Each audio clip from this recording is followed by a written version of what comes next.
காலைல. அப்போ இது மாதிரி ஹாஸ்பிட்டல் விஜய் சார் வந்து என்னை வந்து பார்த்து நான் ரொம்ப கூட வந்து பார்த்துக்கிட்டாங்க.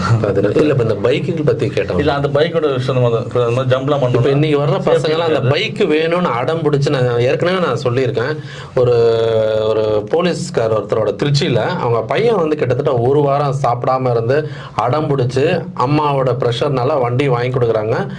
நைட்டு வந்து வாங்கி டெலிவரி எடுத்துகிட்டு வரான். காலையில் நான் போயிட்டு வரேன்னு சொல்லி எங்கேயோ போகிறான், மத்தியானம் பாடியாக வரான். சரி, இது மாதிரி இன்னும் பல விஷயங்களை வந்து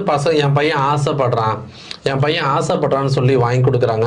அதோட வண்டியோட சேஃப்டி எப்படி இருக்கு, அந்த வண்டி வாங்கி கொடுக்கறதுனால வர பிரச்சனைகளை, பப்ளிக்கு பிரச்சனை, இவங்க ஓட்டுற இவங்க ஃபேமிலிக்கு மட்டும் பிரச்சனை, இவனுங்க வண்டி ஓட்டுறதை பார்த்தா எதிர்க்க வரவன் அள்ளு விட்டு போயிடுவான். உண்மை சார். ஏன்னா எல்லாமே ஹை ஸ்பீட் இன்ஜின் வண்டி, பயங்கர ஸ்பீட் இனிஷியல் பிக்கப் ஜாஸ்தியாக இருக்கும். இன்னொன்று அந்த டேங்க் பார்த்தீங்கன்னா நம்ம உட்கார்ந்த இடத்துல இருந்து ஒயர் செஸ்ட் லெவலில் இருக்கும்.